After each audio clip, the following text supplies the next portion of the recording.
드리는 이 예배가 흔들림이 없도록 주님께서 도와주시옵소서. 감사드리며 예수님의 이름으로 기도드렸습니다. 자, 오늘은 하늘의 왕국과 하나님의 왕국이라는 제목으로 말씀을 같이 한번 나눠보도록 하겠습니다. 본문은 누가복음 17장에서 24절까지입니다. 제가 그냥 대표를 읽겠습니다. 누가복음 17장에서 20절에서 24절까지.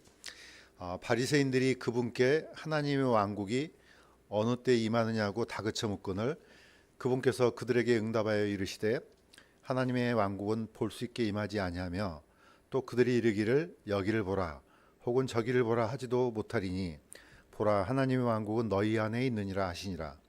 그분께서 제자들에게 이르시되 날들이 이르리니 그때에는 너희가 사람의 아들의 날들 중 하루를 보고자 하되 그것을 보지 못하리라. 그들이 너희에게 이르되 여기를 보라 혹은 저기를 보라 해도 그들을 따라가지 말며 그들을 따르지도 말라. 번개가 하늘 아래 이쪽에서 번쩍이어 하늘 아래 저쪽까지 빛을 내는 것 같이 사람의 아들도 자기 날에 그러하리라. 아멘. 지금까지 이제 작년까지는 성경 속에 있는 이제 여인을 중심으로 해왔는데 올해부터는 약간 좀 다른 주제로 좀 갈까 합니다. 아직 정해지지 않아서 어떤 주제로 할까 하다가 이 부분을 좀 약간 같이 좀 나눠봤으면 좋겠다 생각해서 이 본문을 정했습니다. 하늘의 왕국과 하나님의 왕국 한번 다루긴 했지만은 어느 때보다도 그런 날이 빨리 왔으면 좋겠다 하는 생각이 너무 강렬하게 들었습니다. 사실 우리가 살고 있는 세상은 너무나도 불완전하고 또 우리가 생각하는 것처럼 이런 방향으로 갔으면 얼마나 좋았을까, 또 어떤 누군가가 또 이런 방향으로 나라를 이끌었으면 얼마나 좋을까, 이런 생각이 듭니다. 그러나 그게 뭐 우리의 뜻대로 되는 것도 아니고 모든 것은 하나님의 손 안에 들어있고 또 그 결과도 하나님의 뜻 가운데서 이루어지기 때문에 저희들은 그냥 단지 그냥 기도할 뿐이라고 그렇게 생각이 듭니다. 자, 그런데 성경 전체의 주제를 감쌀 수 있는 그런 용어들이 있습니다. 어떻게 보면 그 중에 하나가 이거지 않나 생각이 듭니다. 하늘의 왕국과 하나님의 왕국. 사실 그런데 이 두 가지 왕국이 다른 왕국이 아니고 같은 왕국이에요. 같은 표현인데 성경에서는 하나의 어떤 중심에 초점을 두고 서로 다른 용어를 많이 써서 이걸 설명하는 경우가 있습니다. 바로 이것도 마찬가지입니다. 그래서 마태하고 누가가 대표적인 경우가 있는데 한번 살펴보도록 하겠습니다. 마태는 8장 11절에서 12절에 이렇게 기록했습니다. 자, 이건 한번 같이 한번 읽어보도록 하겠습니다. 시작. 동서로부터 많은 사람들이 와서 아브라함과 이삭과 야곱과 함께 하늘의 왕국에서 앉으려니와 왕국의 자손들은 바깥 어둠 속으로 쫓겨날 것이요 거기서 슬피 울며 이를갈미 있으리라. 마태는 용어를 어떻게 썼냐면 하늘의 왕국이라 썼습니다. 그런데 동일한 구절이에요. 그런데 누가는 이렇게 기록했습니다. 아브라함과 이삭과 야곱과 모든 대언자들은 하나님의 왕국에 있고 너희 자신은 쫓겨난 것을 볼 때에 거기서 슬피 울며 이를 갈미 있으리라. 마태는 하늘의 왕국이라는 단어를 쓰고 누가는 하나님의 왕국이라는 단어를 씁니다. 비교해 보시겠는 것처럼 동일한 거의 똑같은 구절을 다르게 씁니다. 그래서 왜 이렇게 다르게 썼나? 제가 이제 추적을 해보니까 마태는 압도적으로 하늘의 왕국이라는 단어를 많이 씁니다. 누가는요, 아예 누가복음에는 하늘의 왕국이라는 단어가 안 나옵니다. 대신 뭘로 쓰냐? 하나님의 왕국이라는 단어를 씁니다. 그러니까 거의 30번 넘게 하나님의 왕국이라는 단어를 쓰고 마태는 하늘의 왕국이라는 단어를 씁니다. 물론 마태복음 안에도 하나님의 왕국이라는 단어가 한 5번 정도가 나옵니다. 섞여 있지만은 이렇게 같은 구절을 가지고도 이렇게 나눠서 이제 이렇게 기록을 했습니다. 그래서 어떻게 보면은 누가는 이제 물론 모든 사람을 위해서 성경이 기록됐지만은 성경의 기록의 초점은 데오빌로 각합니다. 그러니까 어쩌면은 이 이방인 데오빌러가 이해할 수 있는 용어가 아마 이 하나님의 왕국이지 않나 생각이 듭니다. 그래야만 이방인들이 바로 그 왕국 어딘지는 모르겠지만은 하나님이 통치하는 왕국이겠구나 이렇게 이제 생각을 쉽게 할 수 있습니다. 그러나 유대인들은 생각이 좀 다릅니다. 자, 우리는 보통 우리의 관점으로 성경을 보지만요, 적어도 구약 성경부터 내려오는 이 역사의 어떤 흐름 이런 거는 우리가 약간 유대인들을 생각할 필요가 있습니다. 유대인들은 하늘의 왕국, 킹덤 오브 헤븐이라고 그러죠. 자, 이 단어 외에도 다른 여러 가지 용어를 많이 씁니다. 물론 하늘의 왕국이나 하나님의 왕국이나 다 똑같아요. 자, 누가 킹입니까? 하나님이 다스리는 왕국이에요. 그게 뭐 하늘에 있건 땅에 있건 간에 이방인들은 상관없어요. 그분이 다스리면 다 하나님의 왕국이에요. 자, 우리는 죽으면은 지금 어디 갑니까? 죽으면은 스데반 집사처럼 바로 하늘의 왕국, 하나님이 계신 곳에 분명히 갈 겁니다. 역시 하늘의 왕국입니다. 그런데 유대인들은 그 위에 초월적인 왕국, 이 땅에 속하지 않는 하나님의 왕국이 하늘에만 있는 게 아니고 땅에서도 이루어진다고 생각하고 있는 겁니다. 이게 약간 우리 이방인들하고 다르죠. 이방인들은 그런 개념이 아니고 그냥 죽으면 가는 나라, 이게 이제 개혁 성경에는 천국으로 되어 있습니다. 천국, 하나님 나라 이런 용어를 씁니다. 그러니까 이 땅은 잘 모르겠고 죽으면은 가는 나라 이렇게 생각을 합니다. 그런데 유대인들은 거꾸로 그 하늘에 있는 왕국이 땅으로 와서 이루어지는 나라, 이게 사실 하늘의 왕국입니다. 그러니까 약간 개념이 약간 다른 것을 알 수 있습니다. 자, 유대인들은 이 하늘의 왕국 외에도 다른 여러 가지 용어가 있는데 그 중에 하나가 메시아 왕국입니다. 이거 지난번에 한번 우리가 살펴봤습니다. 사실 인간의 역사는 이렇게 해서 마무리됩니다. 이것도 하나님께서 인간의 형상, 우상을 만들어서 인류의 왕국이 어떻게 해서 마무리되는지를 다니엘을 통해서 보여주셨습니다. 그래서 보면 아는 것처럼 제일 위에 바벨론, 페르시아, 그리스, 로마의 열발가라. 그 다음에 이제 또 한 가지 용어가 있습니다. 그게 바로 천년왕국입니다. 그러니까 천년왕국은 유대인들은 이 밀레니얼 킹덤이란 말을 잘 안 쓰죠. 이거는 이제 교회에서 이제 부르는 용어죠. 이제 요한계시록에 나와 있기 때문에 우리는 이 단어를 천년왕국으로 씁니다. 근데 유대인들은 메시아 왕국, 또 한 가지 더 있습니다. 유대인들은 제사장 왕국 이런 표현을 씁니다. 다 같은 용어예요. 다 같은 용어인데 언젠가는 이 인간의 통치가 끝나는 마지막 날 이제 예수님이 오시면은 메시아가 오면은 이 왕국은 다 무너지고 그야말로 하나님께서 약속하신 그 왕국이 이제 세워지는 거죠. 그러나 몇 년간요? 우리는 문자 그대로 1000년 동안입니다. 그래서 천년왕국이라는 용어를 쓰죠. 자, 이 왕국이 오기 전 어떻게 보면 우리가 아주 거의 일보 직전에 있지 않나 생각이 듭니다. 언제인지는 모르겠지만은 모든 게 거의 다 맞아떨어져 가고 있는 것 같아요. 그러니까 뭐 자연재해부터 시작해서 지난주에 목사님 말씀하셨던 것처럼 LA 산불 같은 거 보면은 그걸 왜 못 바꾸지? 저는 아니 그냥 좀 어떻게 헬기 좀 띄워서 좀 꾸면 될 거 아니야. 쉽게 생각했는데 그걸 못 꿔요. 그러니까 어떻게 보면은 인간이 컨트롤할 수 없는 그런 지경인 것 같아요. 뭐 지진도 똑같습니다. 우리가 어떻게 그걸 막겠습니까? 그건 막을 수가 없습니다. 그러니까 여러 가지 것들, 이 모든 것들이 지금 거의 다가올 앞으로 있을 천연왕국의 어떤 그런 문 앞에까지 우리가 이제 도달된 게 아닌가 생각이 듭니다. 자, 아까 얘기했던 것처럼 제사장 왕국 한번 더 보겠습니다. 자, 하나님께서는 이 이스라엘 백성들을 이집트에서 건져내셔서 드디어 광야로 이제 데려다 놓으셨습니다. 바로 그 광야에서 하나님께서 약속해 주셨어요. 어떻게요? 이렇게 약속했습니다. 너희가 참으로 내 언약을 지키면 너희는 내게 제사장 왕국이 되며 거룩한 민족이 되리라. 그래서 유대인들은 이걸 기다려요. 그런데 조건이 하나 있습니다. 내 언약을 지키면. 순종하면은 이 나라를 약속했는데 언약을 다 깨버렸죠. 그러니까 이 왕국은 아직 오지 않았던 겁니다.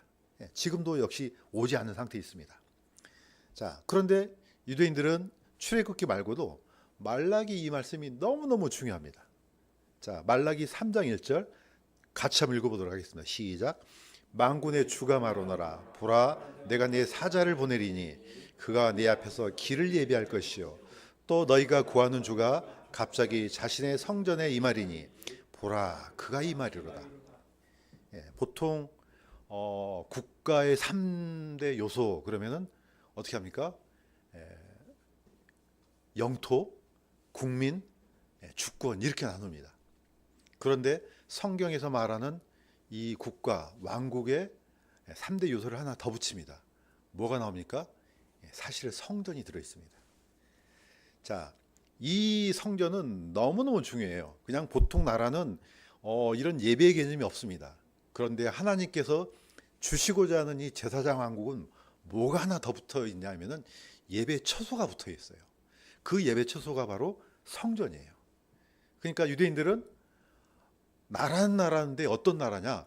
예배 공동체예요. 나라 전체가 하나님을 섬기는 하나의 예배 공동체예요. 바로 이 나라가 바로 제사장 왕국이에요.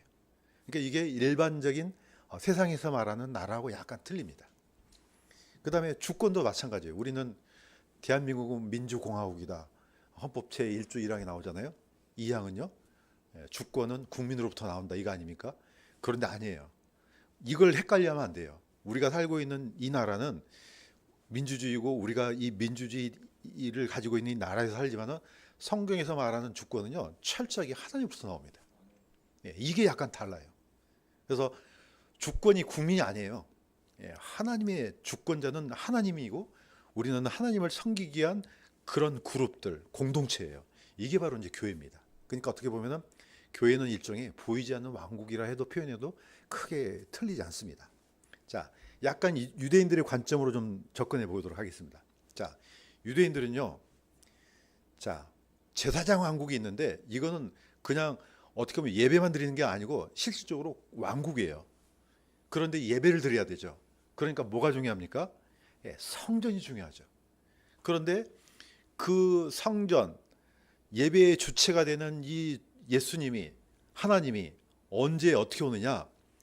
성전에 갑자기 임한다고 돼 있어요. 이게 유대인들은 그래서 뭐가 필요합니까? 성전이 필요한 거예요. 자, 그런데 오기 전에 누구를 보내느냐? 내 사자를 보낸다고 나오지 않습니까? 나중에 예수님이 다 설명해 주셨어요. 유대인들이 한 가지 궁금해졌어요. 아니 왜 서기관들은 예수님이 오시기 전에 메시아가 오기 전에 엘리야가 먼저 와야 된다고 합니까? 하니까 예수님이 설명해 줬죠. 이미 왔다. 이미 왔는데 사람들이 몰랐다. 나중에 이 사자가 바로 침례 요한이라는 걸 알게 됩니다. 자, 그러면은 우리는 그러면 엘리야가 이미 와버렸네 생각을 할 거 아닙니까? 자, 그런데 예수님은 재림이 두 번째 오는 거죠. 첫 번째는 초림이고 두 번째는 재림이잖아요.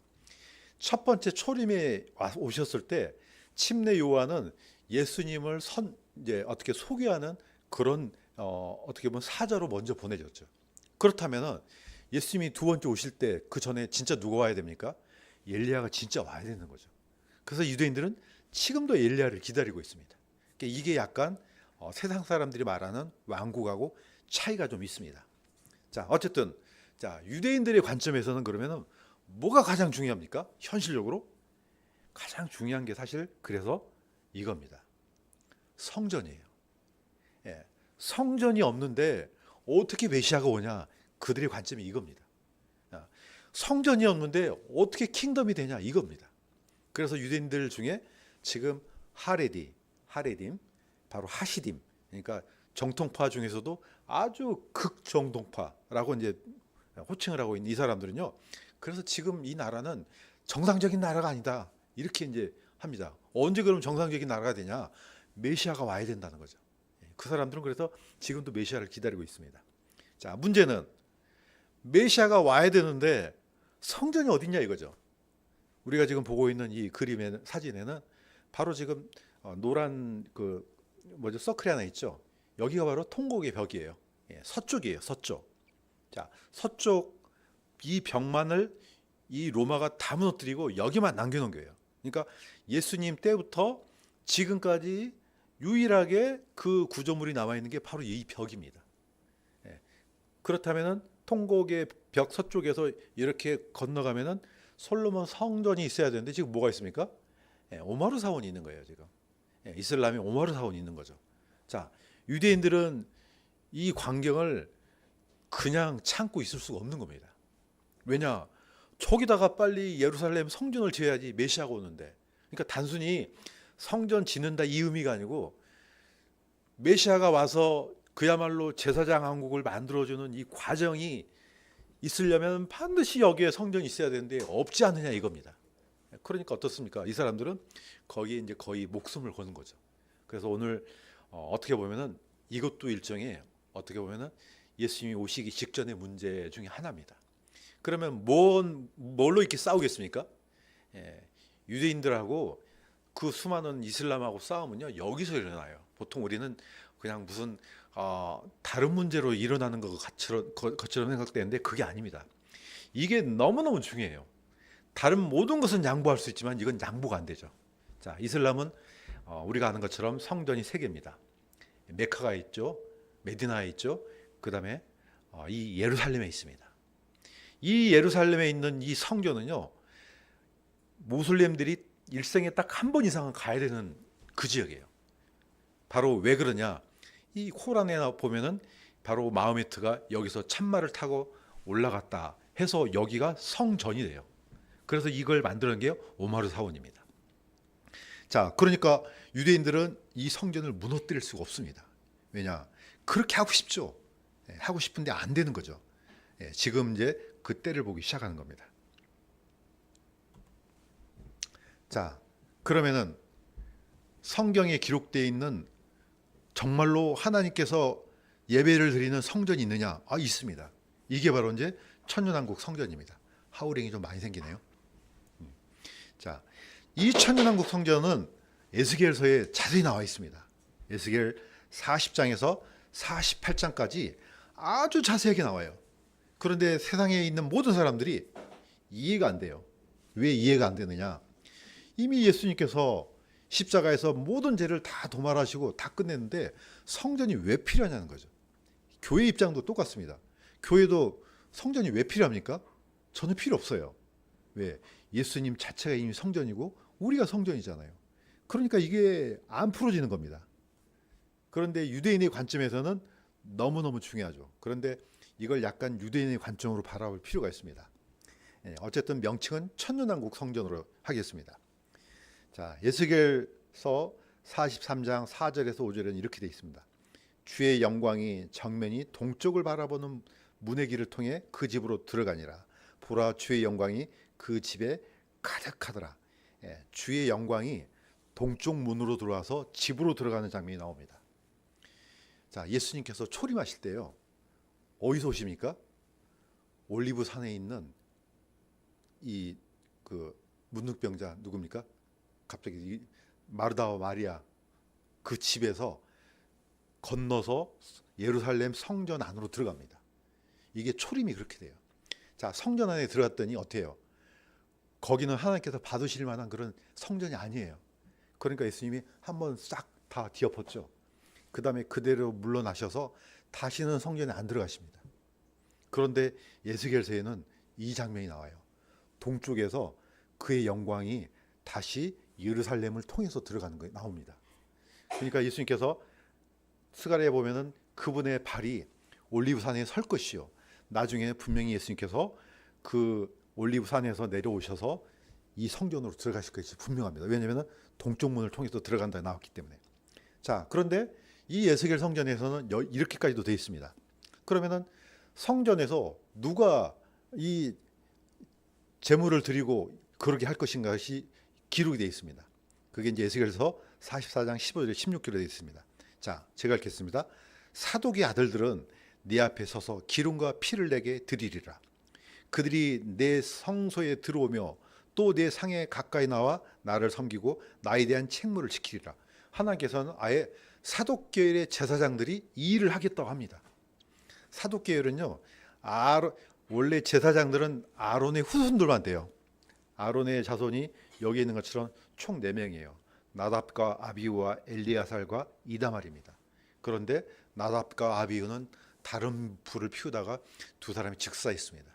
그러니까 두 사람 죽으니까 셋째 아가 넷째가 남지 않습니까? 셋째 이름이 엘리야살이고 네 번째가 이다말입니다. 자, 둘 다 제사장이 될 수 있습니다. 그런데 어떻게 갈립니까? 솔로몬 시대 때 갈리죠. 솔로몬 시대 때 제사장이 사독과 아비아델이 있는데 사독은 끝까지 솔로몬 왕에 붙어서 도와서 이 임무를 이제 수행하지만 아비아달은 바뀌죠. 압살롬으로 바뀌어요. 그러니까 어떻게 해요? 하나님께서는 사독 계열이 나중에 이 제사장 직분을 수행할 거야. 언제? 천년왕국 때. 이게 그대로 약속이 돼 있습니다. 그러니까 유대인들은요 얼마나 애타게 기다리겠어요. 사실 예수님 초림 때는요 모든 게 완벽했어요. 왜 완벽했느냐? 자, 예수님 오셨죠. 성전 있었죠. 그 다음에 이스라엘 백성들이 있었죠. 모든 게 다 갖춰져 있었어요. 그런데 딱 한 가지 문제가 있었습니다. 그게 바로 뭡니까? 백성이에요.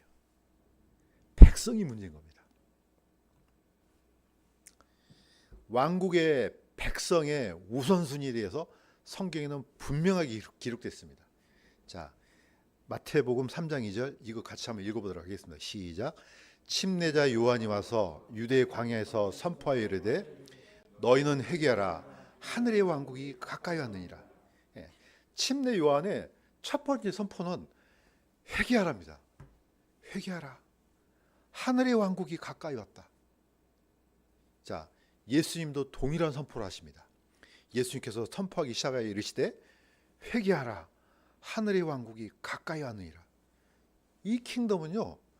저기 하늘에 있는 하늘의 왕국 물론 그것도 있지만은 그 킹이 내려오신 겁니다. 이제 예수님께서 드디어 약속하신 제사장 왕국을 이루어주시기 위해서 땅으로 오셨습니다. 그러니까 어때요? 문제는 그 왕국의 백성이 되기 위해서는 뭘 해야 됩니까? 회개해야 되는 거예요. 내 죄를 인정하고 하나님 앞에 나가서 하나님 의를 구하는 이걸 시행해야 되거든요. 그래서 먼저 회개하라는 게 먼저 나온 겁니다. 그러나 백성들의 마음은 돌처럼 굳어 있습니다. 이게 오른쪽에 있는 그림처럼요. 마음이 완전히 부서져 있어요. 거기에 말씀이 들어갈 수 있는 여력이 하나도 없는 겁니다. 자, 내가 드디어 왕으로 왔다. 그러니까 어떻게 해요? 내게로 오라. 사실 이게 회개입니다. 물론 그 안에 자신의 죄를 자백하고 다시는 이 죄를 짓지 않도록 하는 이 결단도 회개지만요. 가장 중요한 핵심적인 회개는 뭡니까? 그 약속의 왕이신 그 왕께 도로라는 뜻입니다. 그래야지 이 왕국으로 들어가거든요. 이거는 가장 먼저 해야 돼요. 킹 왔죠. 자, 예수 메시아라는 이 단어가 목사님이 설명하셨던 것처럼 이미 여기는 킹이 들어있어요. 두 번째는요. 제사장이 들어있어요. 그 다음에 대언자가 들어있어요. 참 예수님이라는 이 호칭은요. 놀라워요. 왜냐? 예수님은 왕이면서도 또 종이에요. 섬기는 종이에요. 그래서 영어로는 서번트 킹이라고 하지 않습니까? 섬기는 왕이에요. 예수님은 제사장이면서도 또 뭡니까? 희생양이에요. 예수님은 하나님으로부터 보내심을 받았지만 또 보내시는 대언자예요. 그러니까 어떻게 보면은 정반대의 속성을 다 가지고 계세요. 예수님은 그 왕이 그 메시아가 이제 왔으니까 회개하고 돌아오면요 이 왕국이 사실 이루어지는 겁니다. 그래서 주기도문의 핵심이 바로 이거예요.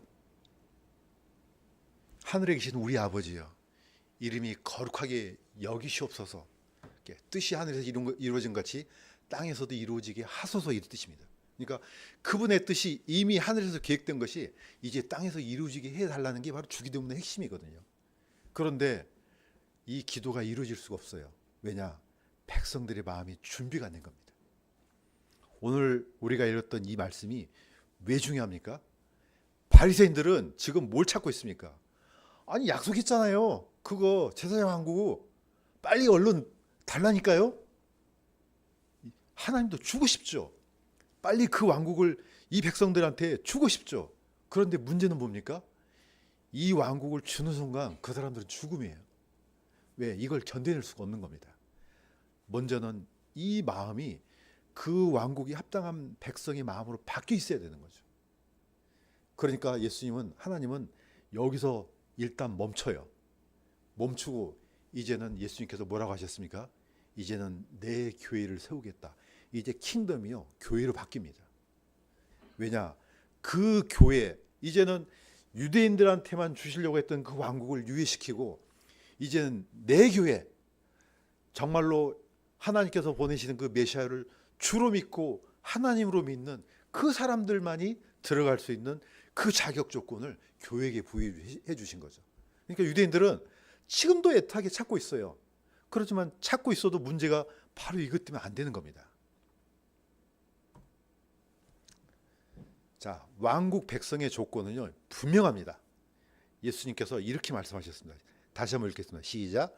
오직 너희는 첫째로 하나님 왕국과 그분의 의를 구하라. 예, 거기까지만요. 자, 너희는 먼저 뭘 해야 되느냐? 하나님의 왕국과 하나님의 의를 구하라. 이거는 조건이에요. 하나님은 이미 다 알고 계시죠. 우리는 경험적으로 알잖아요. 이스라엘 백성들을 이집트에서 건져내셨어요. 그 불가능한 홍해를 건너게 하셨어요. 40년 동안 만나를 내리셨어요. 이스라엘의 민족 자체가 어떻게 보면 기적이에요. 그런데 문제는 뭡니까? 그 엄청난 기적을 보여줬는데 예수님이 오셨잖아요. 안 믿는다니까요. 이게 바로 어떻게 보면 거꾸로 된 기적이에요. 보통 사람 같으면 그 정도 하면은 저분이 하나님이구나 하고 이렇게 해야 될 텐데, 심지어 죽은 나사로를 살리셨어요. 무덤에서. 그랬더니 그걸 보는 순간요 사람들이 어떻게 했습니까? 바리새인들이 죽이기로 작정했습니다. 야, 참 성경을 보다가 저는 가장 놀라운 게 그 장면이에요. 사람의 마음이 어떻게 이렇게 변할 수가 있지? 그러니까 믿는 거하고 진실로 믿는 건 다르다니까요. 진실로 믿는 거하고 의인은 믿음으로 말미암아 산다, 이 말이 그냥 이건 기록이 됐으니까 우리는 외우잖아요. 하나님께서 왜 이런 말씀하셨을까? 진실로 믿는 거하고 교회 다니는 거하고는 천국과 지옥이에요. 교회 다니는 것은 다 중도 다닐 수 있어요. 얼마든지 다 다녀요. 그러나 이 왕국의 백성이 되는 것은 다른 문제입니다. 그분의 통치가 먼저 이루어져야 된다는 거예요. 이 마음에서. 그분의 의로움이 이 안에서 이루어져야지 이 사람이 이 왕국 백성의 조건에 딱 합당하게 되는 거죠. 이래야지 하나님의 왕국이, 보이는 왕국이 왔을 때 들어갈 수 있는 것이지, 안 그러면 그 사람은 지옥이에요. 오자마자. 그러니까 예수님께서 오실 때 그 오시는 예수님을 기쁨으로 맞이한 사람하고 그분의 오시는 것을 두려워한 사람은, 이거는 오는 것이 그건 저주입니다. 그래서 마라나타라는 뜻이 예수님께서 오시옵소서 이 뜻도 되지만요, 저주를 받을지어다 하는 뜻도 돼요. 우리는 아멘 주 예수의 오시옵소서지만은 믿지 않는 사람들 편에서는 마라나타는요 저주입니다. 영원한 저주예요. 그래서 바리새인들이 예수님을 다그쳐 언제 오냐고 이렇게 오랫동안 기다렸는데, 사실 그 얘기예요. 좀 빨리 보여줘봐. 예수님께서 뭐라고 말씀하셨습니까? 그 왕국은 여기 있다 저기 있다 하지도 못하고 눈에 보이는 것도 아니야. 너희 안에 있다. 이 말이 물론 너희들 안에 있는 내가 왕국도 된다고 하든 이런 뜻도 되겠지만요, 마음에서 먼저 그게 이루어져야 돼, 이런 뜻도 됩니다. 너희 안에 이 왕국이 이루어지지 않는데 아니 그 왕국이 오면 어떻게 하려고 그래? 지금 그겁니다. 자, 마무리하겠습니다. 왕국의 백성의 척도. 왜 유대인들이 버림받았습니까? 사도 바울은 이걸 너무너무 잘 알고 있습니다. 왜냐하면 본인이 증인이에요. 자기 자신이 증인이에요. 자, 같이 한번 읽겠습니다. 시작. 그들이 하나님의 의를 알지 못하여 자기 자신의 의를 세우려고 다니면서 하나님의 의에 복종하지 아니하였느니라. 두 가지 종류가 있습니다. 하나는 하나님의 의가 있고 자신의 의가 있습니다. 이게 왜 중요하냐면요, 하나님의 통치를 받는다는 것은 하나님의 법, 하나님의 명령, 하나님의 척도, 모든 것들을 다 수용한다는 뜻입니다. 우리는 대한민국에 살려면 대한민국의 헌법과 법률을 지켜야 됩니다. 그러나 내가 하나님의 자녀가 된다는 것은 하나님께서 명령하신 것, 그 모든 것을 수용한다는 뜻이에요. 우리가 이제 짧게 말해서 하나님의 주권, 하나님의 소유권, 하나님의 통치권 세 가지를 얘기하지 않습니까? 예, 이걸 우리가 받아들인다 이 뜻입니다. 그리스도인이 된다는 것은 바로 그렇게 된다는 겁니다. 그러니까 어떻습니까? 요한계시록에는 굉장히 놀라운 말씀이 하나 있습니다. 자, 촉도라는 거 굉장히 중요한 단어입니다. 보통 예수님께서 마지막 장면에 예수님이 고난 받으실 때 로마 군병들이 예수님을 조롱하고 홍포를 입히고 뺨을 치고 침도 뱉고 하는데 뭘 들려줍니까? 예, 갈대를 들려줘요. 갈대를 들려주는 이유가 딴 게 아니에요. 이게 사실은 지팡이에요. 우리나라 갈대 생각하면 절대 안 돼요. 이 이스라엘의 이집트의 갈대는요, 이걸 잘 묶어서 붙여서 하면은 지팡이도 돼요. 이거는 예수님의 왕의 호를 조롱하는 거예요. 왜 갈대를 들려줄까? 뭐 위에 멋있는 이게 아니에요. 이게 그래서 막대기도 되고 지팡이도 돼요. 또 뭐도 됩니까? 이집트에 났던 그 갈대는요, 잘 점여서 책도 만들어요. 종이도 만들어요. 거기서 나온 게 바로 바이블입니다. 파피루스에 나온 단어예요. 저는 신학교 있을 때 교수님이 파피루스로 만든 종이를 갖고 왔어요. 구경하라고. 근데 제가 보고 깜짝 놀랐어요. A4 용지가 똑같아요. 물론 이제 현대 기술로 만들어서 그랬지만은 이 파피루스를 잘게 점여서 악교풀로 딱 붙여서 딱 하니까요, 종이하고 차이가 없어요. 아마 옛날에도 그러지 않을까 생각돼요. 바로 이게 뭡니까? 기록을 위한 뭐가 됩니까? 이제 성경이 되는 겁니다. 그래서 파피루스, 바이블, 비블로스 바로 여기서 나옵니다. 그러니까 이 갈대가요, 지팡이도 되지만은 뭐도 됩니까? 성경도 되는 겁니다. 그 다음에 이집트에서는 뭘도 만듭니까? 이 갈대를 엮고 배도 만들어요. 그 다음에요, 이 갈대를 가지고 자도 만들어요. 용도가 아주 다양해요. 그래서 계시록에는 황금 갈대가 나옵니다.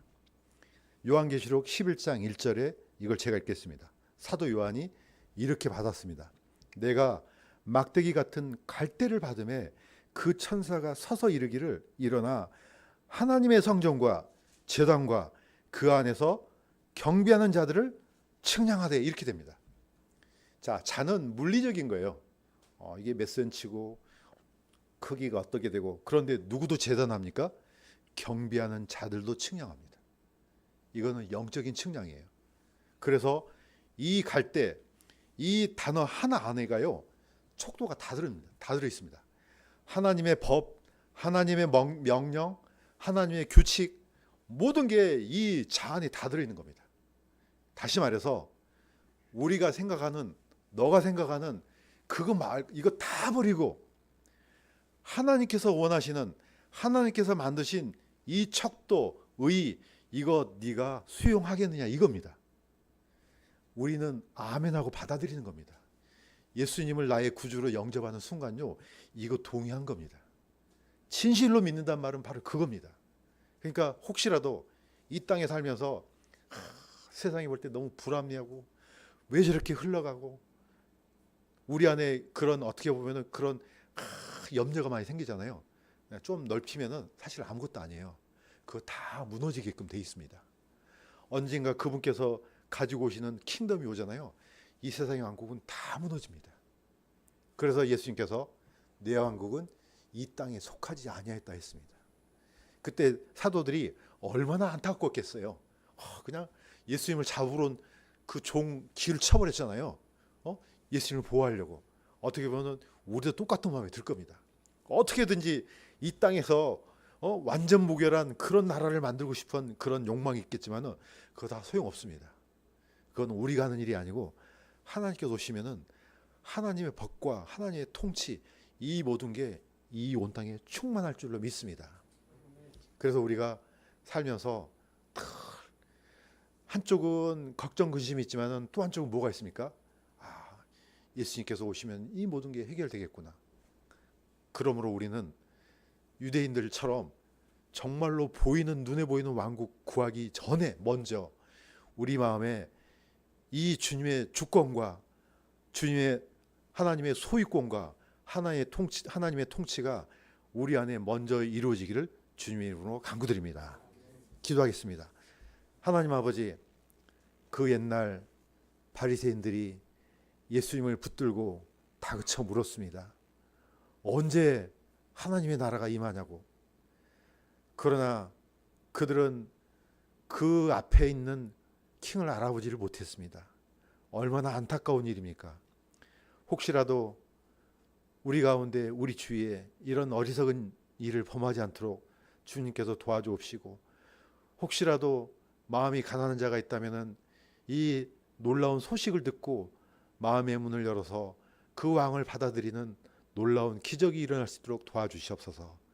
우리 교회가 그러한 사역을 잘 감당할 수 있도록 주님께서 강남 성서침례교회에 궁유를 베풀어 주시옵소서. 감사드리며 예수님의 이름으로 기도드립니다. 네.